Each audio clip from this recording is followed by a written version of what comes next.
ناظرین کرام، آپ کو خوش آمدید کہتے ہیں۔ خواجہ غریب نواز ویلفیئر ٹرسٹ کے حوالے سے آج کی ٹرانسمیشن، جس میں کہ ہم نے آپ سے درخواست کی ہے کہ پاکستان میں مہنگائی کی وجہ سے یہ جو حادثات ہوئے مختلف، اس میں جو لوگ افیکٹڈ ہیں، وہ فیملیز جو متاثر ہوئی ہیں، اور ان فیملیز کو ابھی تک جو ہے وہ وسائل نہیں مل سکے کہ جس کی وجہ سے وہ اپنے لیے اپنی معاشی پریشانیوں کو ختم کرنے کے وسائل پیدا کر سکیں۔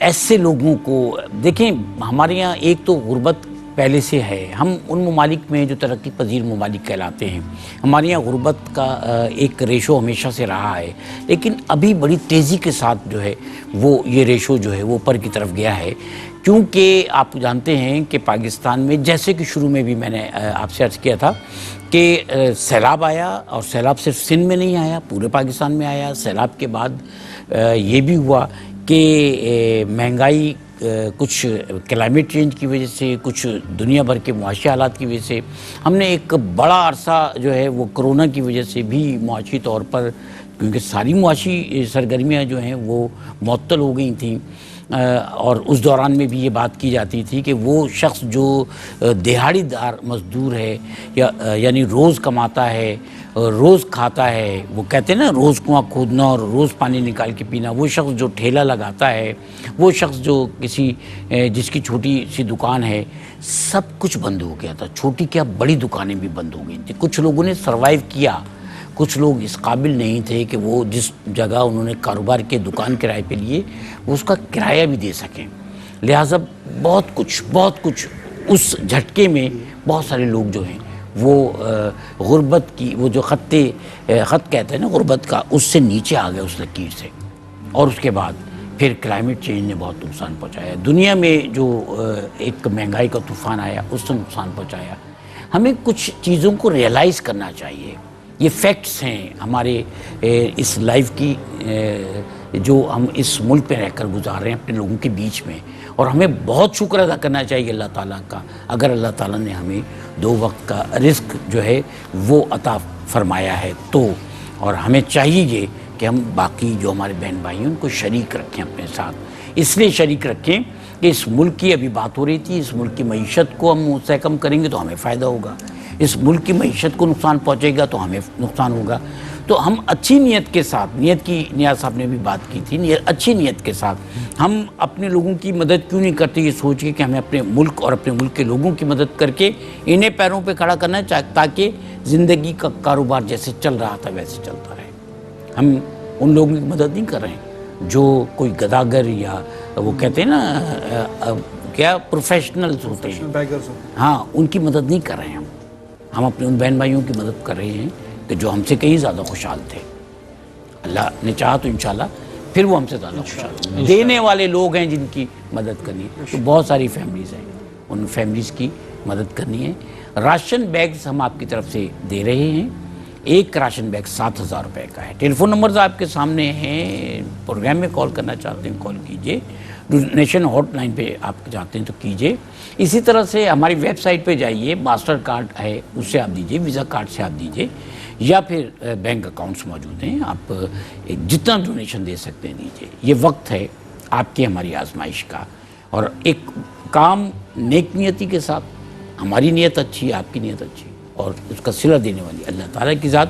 میرے ساتھ تشریف فرما محترم مفتی محمد سعد خان صاحب، جناب محترم نیاز احمد صاحب، اور محترم محمد فاروق مہروی صاحب، بہاول پوری محمد فاروق مہروی صاحب، ماشاءاللہ جو ان کی آواز میں رنگ ہے نا ریگستانی، تو بڑا مزہ آتا ہے۔ بلکہ نیاز صاحب نے تو ایک نعت کی فرمائش بھی کی جو ہم انشاءاللہ ابھی اس سیگمنٹ میں سنیں گے۔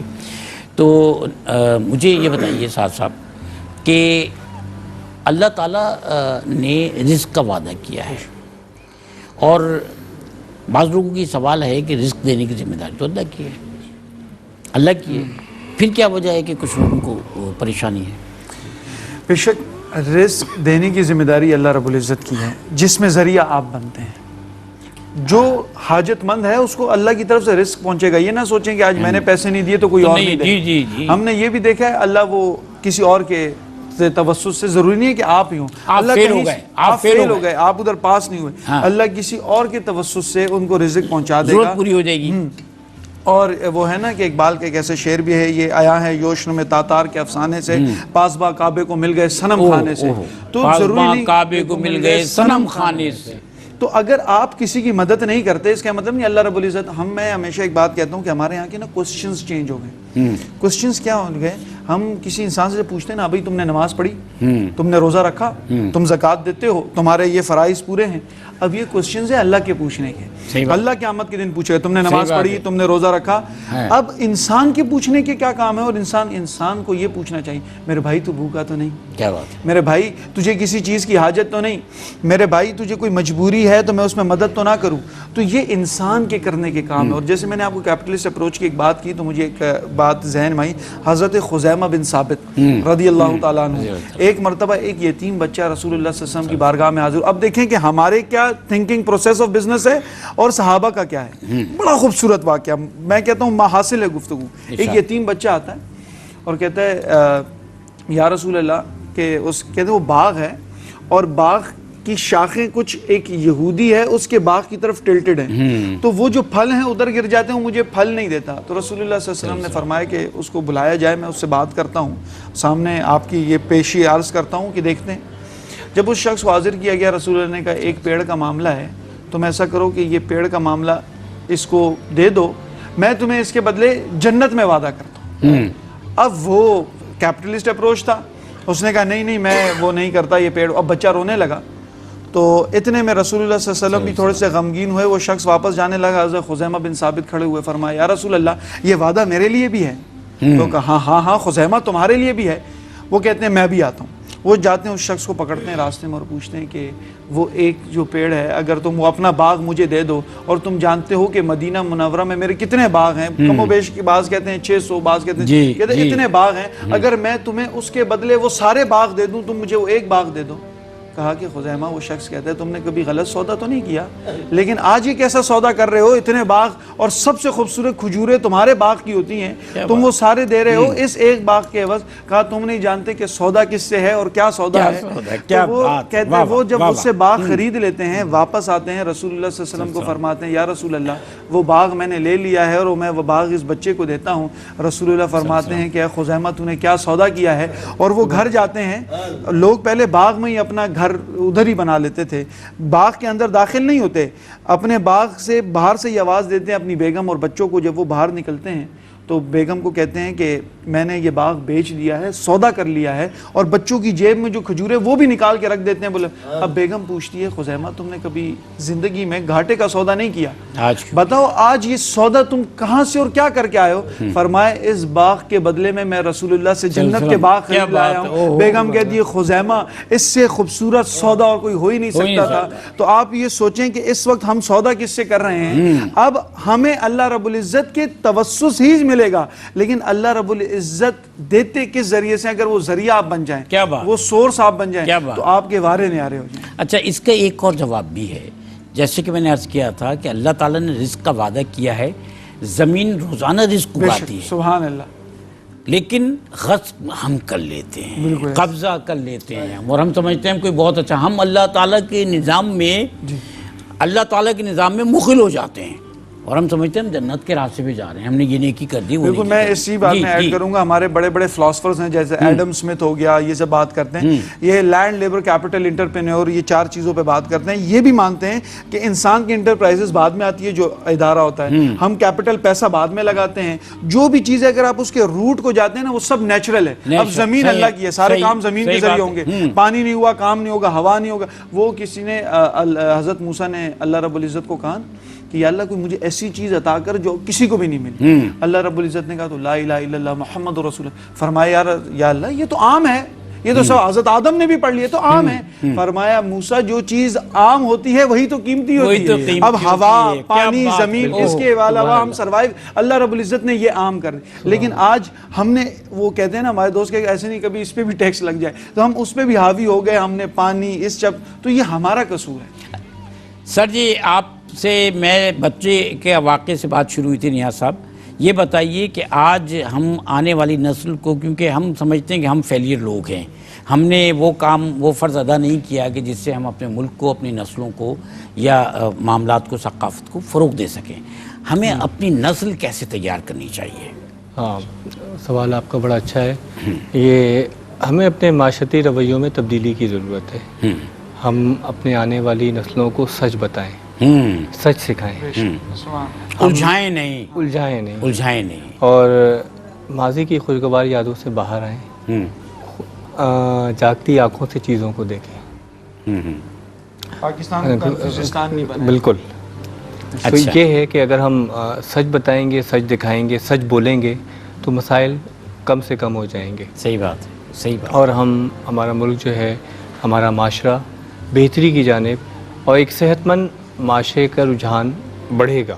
صحیح بات، صحیح بات. بچوں کو جو ہے ذہنی طور پر ہم اس طرف لے کر آئیں کہ جہاں وہ ایک فعال شہری بن سکیں. بالکل. ان کی تربیت یہی سوچ کریں. ناظرین کرام، گفتگو بہت ہوتی ہے لیکن عملی طور پہ ہم لوگ پیچھے رہ جاتے ہیں. ہماری بڑی بحث ہوتی ہے، کوئی کچھ کہتا ہے، کوئی کچھ کہتا ہے. بڑے بڑے فلاسفرز ہیں، ہم بھی دیکھتے ہیں، ہم بھی سنتے ہیں، لیکن عملی طور پہ آپ یہ دیکھیں جو جتنا بڑا فلاسفر ہے، بڑی بڑی فلاسفیز بتا رہا ہے، اس کا عملی طور پہ کوئی کردار نہیں ہوتا.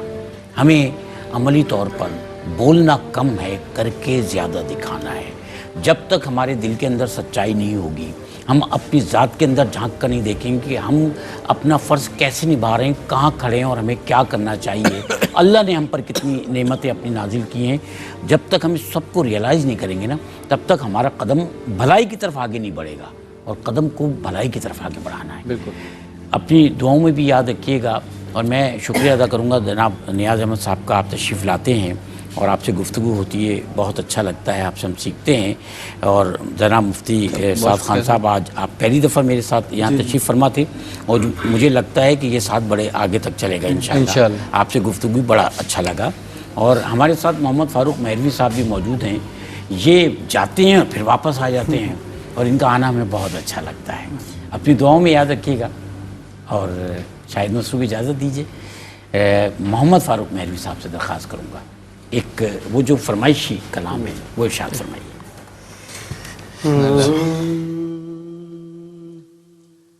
ہم مدینے سے اللہ کیوں آ گئے، قلب حیراں کی تسکین وہیں رہ گئی،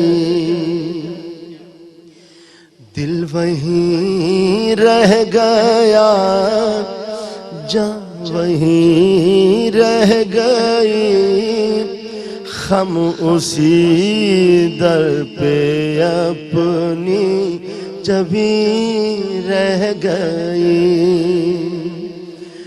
یاد آتے ہیں ہم کو وہ شام و سحر، وہ سکون دل و جان، وہ روح و نظر، یہ انہی کا کرم ہے، انہی کی عطا، ایک کیفیت دل نشین رہ گئی.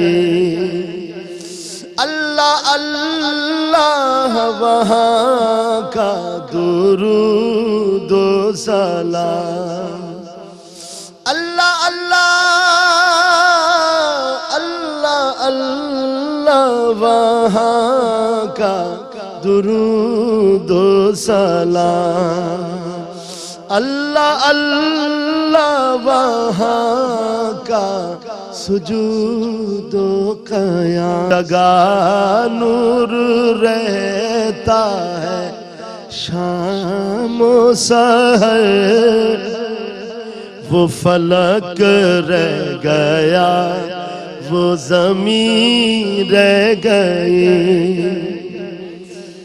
زندگانی وہیں کاش ہوتی بسر، زندگانی وہیں کاش ہوتی بسر، کاش بہزاز آتے نہ ہم لوٹ کر، کاش بہزاد آتے نہ ہم لوٹ کر، اور پوری ہوئی ہر تمنا مگر یہ تمنائے قلب حزین رہ گئی، پڑھ کے نصر من اللہ فتح قریب، جب ہوئے ہم رواں سوئے کوئے حبیب، برکتیں رحمتیں ساتھ چلنے لگی۔